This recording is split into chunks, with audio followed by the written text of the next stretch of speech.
Chair. Thank you very much, my friend. Great to see you. What a team.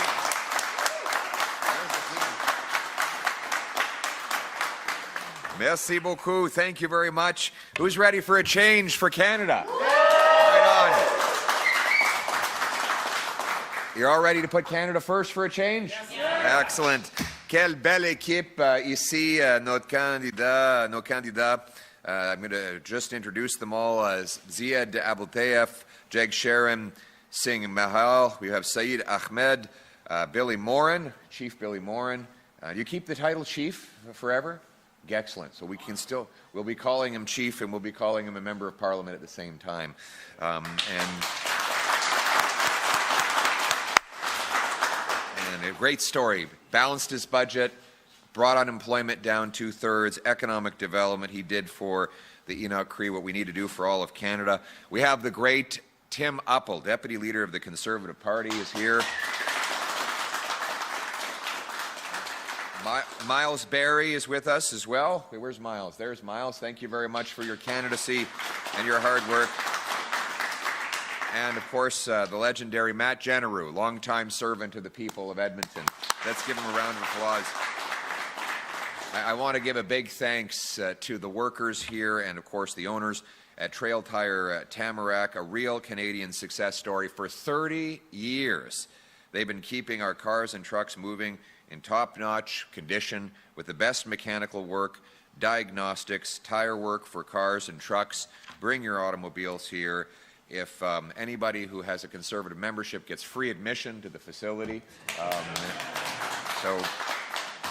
They are really a symbol of everything that is great about our country. Hardworking people, getting up every day, building our country, doing their jobs, paying their taxes. But unfortunately, after the lost Liberal decade, they are paying more taxes than ever before, getting squeezed on all ends by a system that rips them off. After the lost Liberal decade, there are two classes of Canadians. There are the hardworking people behind me who pay too much and spend hours filling out paperwork for CRA. And then there are the global elites who dodge taxes using sophisticated overseas tax havens, who reap all the benefits of Canada and contribute nothing at all. This is life after the lost Liberal decade, and can you believe it? After doubling housing costs, increasing taxes by $10,000 per family, giving us the worst inflation in 40 years, and unleashing crime and chaos in our community, this same Liberal Party thinks they deserve a fourth term in power. Worse, Mark Carney was the economic advisor that helped bring about the lost Liberal decade, promoting high taxes and inflationary money printing that gave us the rising costs and the shrinking economy that is now under America's thumb. Mark Carney did all of this while his company dodged Canadian taxes. Can you imagine? He was advising Justin Trudeau to hike the carbon tax and increase inflationary spending, while his company stashed its cash in Bermuda to avoid paying their fair share. Mark Carney, like all Liberals, is a high-tax hypocrite, making you pay more while he dodges his bill. Au cours de la décennie perdue des libéraux, les salaires des Canadiens n'ont stagné. Les prix ont augmenté et les coûts du logement ont doublé. Après que Justin Trudeau et les libéraux ont doublé la dette nationale sur les conseils de Mark Carney, votre part de la facture fiscale a aussi augmenté afin de rembourser la dette du gouvernement fédéral. En même temps, M. Carney utilise les paradis fiscaux pour éviter de payer sa juste part. Il a mis ses fonds coopératifs dans un paradis fiscal aux Bermudes, dans une petite boîte postale sur un magasin de vélos. Donc, il vous force de payer plus de taxes et d'impôts libéraux lorsqu'il évite de payer sa propre facture, et il est toujours investi dans la même entreprise, donc il a un énorme conflit d'intérêts. Now, the same Liberal MPs, same Liberal ministers, same Liberal strategists making the same Liberal promises think they deserve a fourth term in power. And that is the choice in this coming election. Do we want a fourth Liberal term of rising costs and crime and a falling economy under America's thumb? Or is it time for a change with a new Conservative government that will axe taxes, build homes, unleash our resources to bring home our jobs and stand up to the Americans from a position of strength by putting Canada first? That's the choice.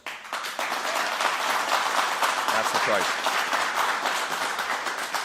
C'est les mêmes députés libéraux, les mêmes ministres libéraux, les mêmes promesses libérales. Après la décennie perdue libérale, le choix dans les élections est le suivant. Est-ce qu'on va donner aux libéraux un quatrième mandat pour hausser les prix, les taxes et la criminalité et affaiblir notre économie face aux Américains, ou est-ce qu'il faut que ça change avec un nouveau gouvernement conservateur qui va couper taxes et impôts, ramener nos projets et nos emplois ici pour tenir tête aux Américains avec une position de force pour faire changement? C'est ça le choix dans les élections. Right now, Canadians pay more for government in higher taxes. They pay more in taxes than they do for food, clothing, and shelter combined. In fact, the average family is paying $10,000 more tax today than they were before the lost Liberal decade. And while you scramble to file before the deadline, checking every line to avoid being hit by a CRA audit, you learn that global Liberal elites are getting away without paying anything at all. One of these insiders happens to be Justin Trudeau's economic advisor and handpicked successor, Mark Carney. It turns out that at the same time he was advising Trudeau for higher taxes, Carney was stashing his company cash in an offshore fund registered to a post office box above a bicycle shop in Bermuda. Now, he didn't pick Bermuda for the weather. KPMG says that Bermuda has no capital gains tax, dividend tax, or withholding tax, making it one of the world's most notorious tax havens. In fact, Mark Carney's company has been called Canada's biggest tax dodger. Well, while you're double-checking your tax return to avoid a penalty, Carney and his global elite Liberal friends dodge theirs, and then they make the government raise taxes on these people behind me to pay the difference. Last year alone, the Liberals, with Carney advising them, wrote off $5 billion in corporate taxes, including $1 billion for just 5 companies. Meanwhile, the CRA was busy harassing small businesses and charities, forcing them to rifle through old receipts from 6 years earlier, charging fees and fines and endless accounting and lawyer fees falling on the backs of businesses not different than this one. You can't avoid your taxes. Global elites should not be able to either. And that is why I will end the Liberal two-tier tax system, where elites get loopholes and working people get audited. And I'm going to be putting hard-working Canadians first for a change. Here's how. 1, we will be naming a Bring It Home Economic and Tax Task Force, whose mandate will be to ensure that we close overseas tax havens and force the very wealthy to pay what they owe. My task force will specifically propose solutions to close loopholes that allow tax havens to be a source of evading taxes for the well-connected and the global elite. I'll also direct CRA to reapportion the use of its staff. We're going to have fewer auditors going after charities and small businesses and more going after international tax evaders. The goal will be to collect an extra $1 billion from international tax havens and by closing the loopholes that enable them. We will create a public name and shame registry so that global, multinational, and billionaire tax dodgers are named and exposed so that everyone knows who they are, and we will expand the offshore tax informant program, giving whistleblowers up to 20% of recovered funds when they help expose illegal tax schemes. En tant que Premier ministre, je vais mettre fin au système fiscal à 2 vitesses des libéraux qui a profité, Mark Crony et des autres élites mondiaux. On va fermer des échappatoires fiscales et on va faire en sorte, on va réduire le coût des audits sur le dos des travailleurs et des petites entreprises. Voici comment. J'ai déjà annoncé que je vais mettre en place un groupe de travail pour rendre notre système d'impôts et de taxes plus simple, plus bas et plus juste. Et sur le dernier point, plus juste veut dire qu'on va chercher des recommandations pour fermer des échappatoires et mettre fin aux paradis fiscaux. Aujourd'hui, j'annonce que mon groupe de travail va éliminer toutes les failles qui permettent aux riches élites et aux grandes entreprises, grandes corporations d'utiliser un paradis fiscal. Je vais aussi réaffecter une partie des ressources à l'Agence de revenus du Canada, qui sont actuellement consacrés à harceler les petites entreprises et les groupes de but non lucratifs. Moi, je vais couper le nombre de vérificateurs, d'auditeurs et d'autres personnes qui font des vérifications sur les petites entreprises pour ensuite augmenter les ressources pour s'attaquer aux paradis fiscaux à l'étranger. Ensuite, on va mettre sur le web une liste qui expose publiquement ceux qui fraudent le système fiscal, les grandes corporations qui évitent de payer ce qu'ils doivent ici au Canada en mettant leur argent aux Bermudes et ailleurs. On va élargir le programme des dénonciateurs de l'observation fiscale à l'étranger en donnant aux dénonciateurs jusqu'à 20% des fonds récupérés lorsqu'ils aident à dénoncer des stratagèmes fiscaux illégaux.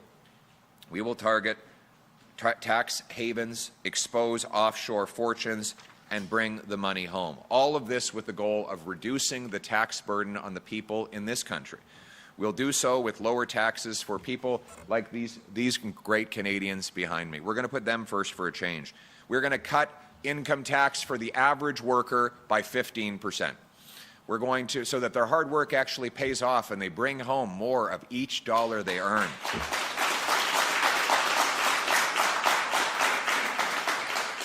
We're going to axe the federal sales tax on new homes to save them up to $65,000 on the purchase of a house. We'll cut energy taxes by getting rid of the entire carbon tax for everything, for everybody, for real, for good, for a change. We're also going to get rid of, here's the other idea we're going to have. I'd like to know if the small business, you're the owner, sir? Yes, sir. So, you know, the Liberals tried to hit you with a capital gains tax increase. I've got a way better idea than that. It's funny that Mark Crony was the economic advisor who pushed that idea while he was dodging his taxes. Here's my idea. Let's cut taxes on people who bring investment home. So I'm going to pass the Canada First reinvestment tax cut. Zero capital gains tax when you reinvest your gains here in Canada. What do you think? So if you sell an investment and you bring it here to expand your garage, hire more workers, invest in new equipment that will help you repair more automobiles, you will be rewarded with a full tax deferral while you expand Canada's investment. This will allow us to bring home the hundreds of billions of dollars Liberals have pushed out of the country with their high taxes. It will allow home builders to build more homes for our youth. It will allow businesses to provide bigger paychecks for our workers. We want to protect jobs in Canada, including Canadian-made automobiles. That's why we will axe the federal sales tax on Canadian-made automobiles. Bring home our auto production. We're going to let traveling trades workers write off the full cost of their food, transportation, and accommodation.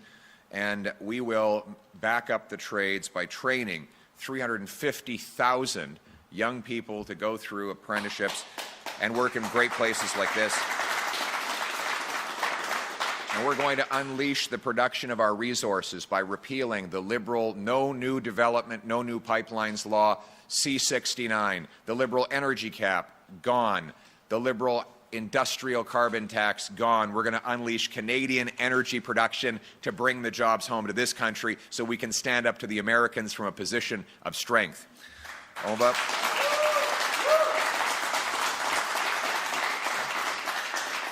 réduire les impôts de 15% pour que le travail devienne payant encore pour faire changement. On va éliminer le TPS sur les nouvelles maisons pour vous économiser jusqu'à 65 000 $ pour que les maisons soient abordables pour faire changement. On va couper les taxes sur l'énergie pour que les gens puissent produire plus pour faire changement. On va éliminer le TPS sur les voitures faites au Canada pour amener des emplois manufacturiers ici au Canada pour faire changement. On va permettre aux travailleurs dans les métiers de déduire tous les coûts de transport, de nourriture et de logement pour voyager à travers le Canada pour leur travail.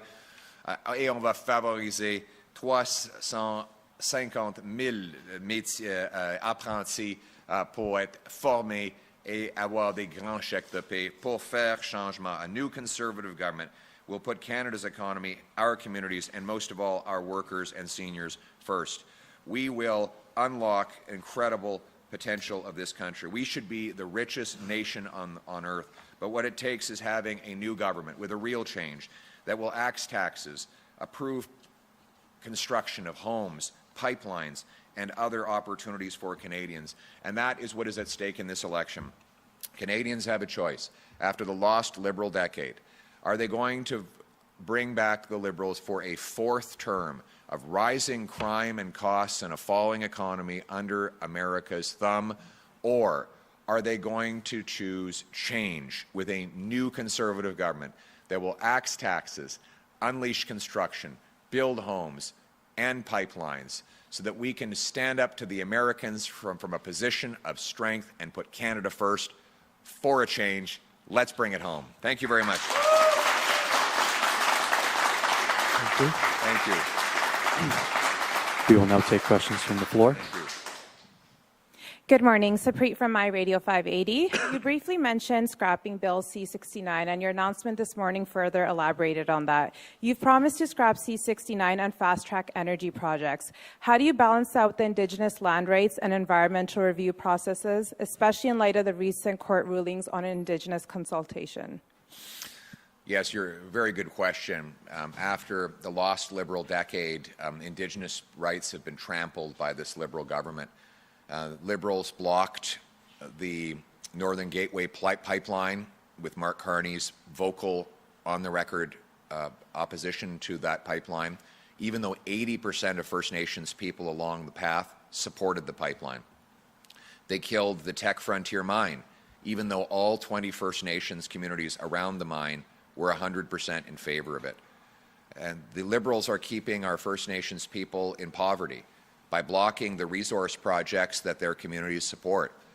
And we interpret Section 35 of the Constitution to go both ways, that we have to consult First Nations who are opposed to projects, but we have an obligation to consult also those that are in favor of them.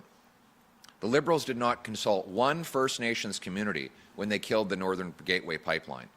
And the result is that the 500,000 barrels of oil that we could have been sending to Asia at world prices every day are now going to the Americans at enormous price discounts. And make no mistake, it's the same Liberal MPs, same Liberal ministers, same Liberal strategists with the same Liberal policy.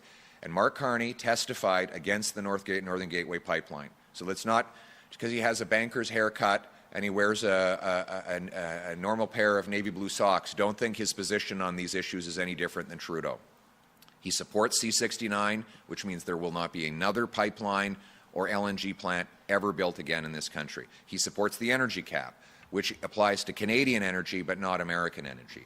He supports an industrial carbon tax, which will make major projects impossible to go ahead. So electing the Liberals to a fourth term will mean higher costs and crime and a falling economy under the American thumb. What we need is a change with a new Conservative government that will axe taxes, greenlight home building, pipelines, resources, so that we can stand up to the Americans from a position of strength for a change. Thank you very much. En français. Merci beaucoup. Très bonne question. Les libéraux ont ignoré nos communautés autochtones. Ils ont annulé le pipeline Northern Gateway, même si 80% des communautés autochtones étaient en faveur du projet et que ces communautés auraient eu des énormes bénéfices économiques si ce projet avait été allé de l'avant. M. Crony a témoigné contre ce projet. Les libéraux ont bloqué le Tech Frontier Mine. Il y avait 20 communautés autochtones autour du projet et 100% d'eux étaient pour le projet. Donc, M. Crony appuie encore la loi C-69 anticonstitutionnelle qui est opposée par tous les premiers ministres provinciaux, y compris le premier ministre du Québec, qui va faire en sorte qu'on ne va jamais avoir une usine de liquéfaction et d'exportation, jamais un autre pipeline, jamais de ressources naturelles et toujours la dépendance sur les Américains. C'est les mêmes libéraux, la même gang libérale qui ne va rien changer. Il faut que ça change. On ne peut pas nous permettre un 4e mandat libéral de coups et de crimes qui augmente une économie qui tombe sous la dépendance des Américains. Il faut que ça change avec un nouveau gouvernement conservateur qui va donner le feu vert aux projets de ressources naturelles, aux constructions de logements, aux réductions d'impôts pour que le Canada soit fort face aux Américains pour faire changement. Thank you. Next question. Welcome to Edmonton. Thank you. Great to be back. When just this last December, when Mark Carney was still running Brookfield and economic advisor to Trudeau, he talked about a deal he had worked out where his whole idea was to change government policy and then have Brookfield invest. This was about jet fuel in Texas, where they convinced governments to bring in 10% biofuel by 2030, biofuel being about 80 cents per liter more expensive. So he is both advising, and then his company is signing $1 billion deal to profit. Stephen Dubo, Gerald Butts, and Carney's own wife, Diana Fox, is involved in the same kind of consulting. What kind of impact has this kind of way of doing business had on the Canadian people and on the Canadian economy? Well, it's crony capitalism. It works against these people behind me. Let's just unpack what Mr. Carney did in this particular case. He used his political power to convince the British government to require more expensive jet fuel for air travel. And then his company invested $1 billion in the company that was selling that jet fuel. So if, God forbid, a family like the people behind me here want to take their kids on a vacation somewhere, they have to pay higher airplane ticket prices to fund this more expensive jet fuel so that Mark Carney's $1 billion investment can pay off. Mr. Carney is not a businessman. He is a political grifter who has used his political influence to turn decisions that profit his company at the expense of workers and seniors. And that is exactly how he would govern the country. While he was Justin Trudeau's economic advisor, he went on the record saying that he thought there should be more inflation. He thought it would be good if there was more inflation. Well, it turns out Brookfield, his company, profits from inflation. They get to charge higher rents on their tenants, according to their CEO. So he has used his political influence to rip off workers and seniors, and now, with all the political power of a prime minister, he continues to be invested in the same company, Brookfield, the same company that benefits by raising inflation, by raising energy prices, and by ripping off workers and seniors. Today's announcement is another example of that. How would Mark Carney ever be trusted to make our tax system fair when he's invested in a company that has billions of dollars of cash stashed away in an overseas tax haven. Of course, he never would. We need a Prime Minister who will put Canada first for a change, who will stand up for lower energy prices, lower taxes, less inflation, bigger paychecks.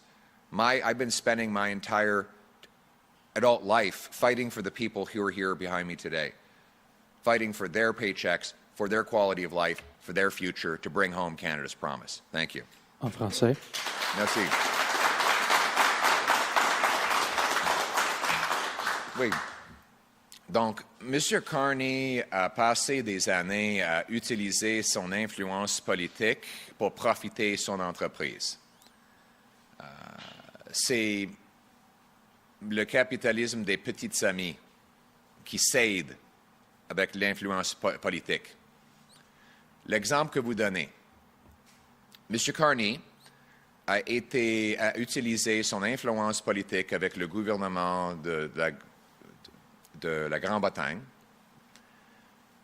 d'obliger l'usage d'un carburant plus cher pour les avions. Ensuite, son entreprise a investi $1 milliard dans l'entreprise qui vend cet carburant. Donc, il a augmenté le coût d'acheter un billet pour aller en vacances pour des familles de la classe moyenne, pour subventionner des carburants plus chers dont il a personnellement profité.